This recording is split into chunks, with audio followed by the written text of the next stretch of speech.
This is one patient's personal experience. Results are not guaranteed and will vary based on several factors, including the patient's general health and activity level prior to surgery.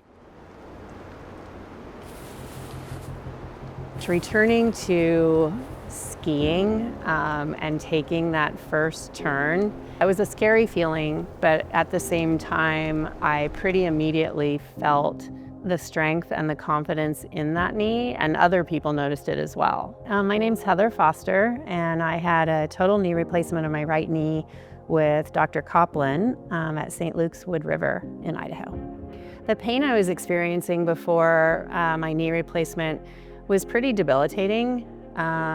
It was really kind of an all over, felt almost like bone on bone type pain, but it also led to further pain caused by like Baker cysts that would develop from the aggravation of the poor cartilage in my knee. I managed my knee pain as long as I could through cortisone injections until they didn't work anymore.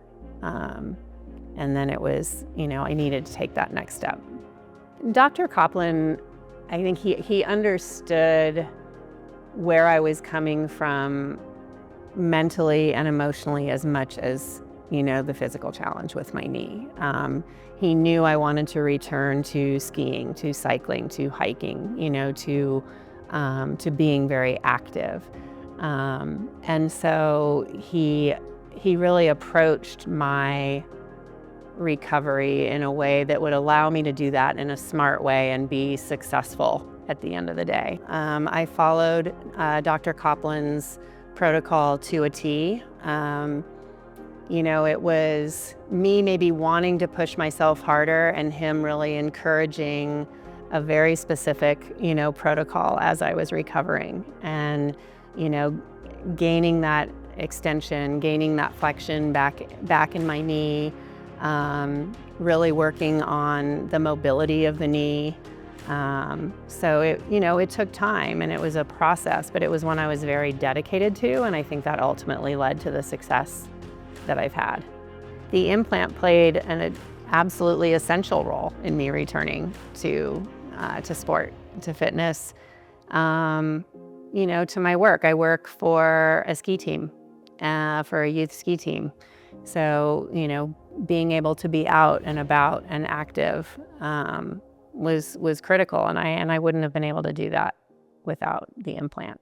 Moving here to Sun Valley, it was really a completely different group of people. And these are a lot of athletes who've retired often to this area, specifically to continue to pursue their sports every day.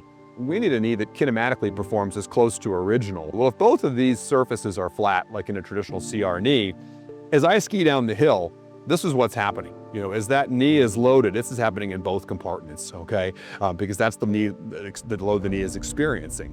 Coming around then to look at the medial pivot knee, the obvious thing is now we go to this side of the knee, and we're gonna see as I load this, as this is axially compressed and loaded, I can go down that ski hill and I've got perfect AP stability, which is what the native knee has. And so in particular, what drew me to the kinematic approach was seeing with some of my very high volume exercise patients, some IT symptom issues. And those aren't debilitating symptoms, but they were annoying. And if you want to ride your bike for 3 hours and your IT band hurts, you're not happy.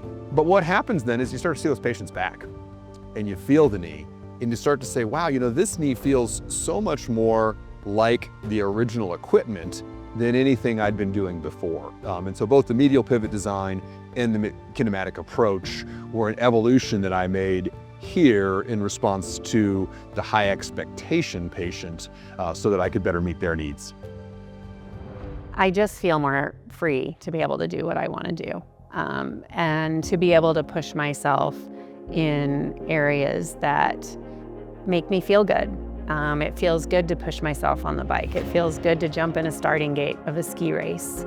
I started ski racing at the age of 50 because my husband's a ski racer. The fact that I can now step up to a starting gate and go for it, that's amazing to me. Like I couldn't ask really for anything more than that.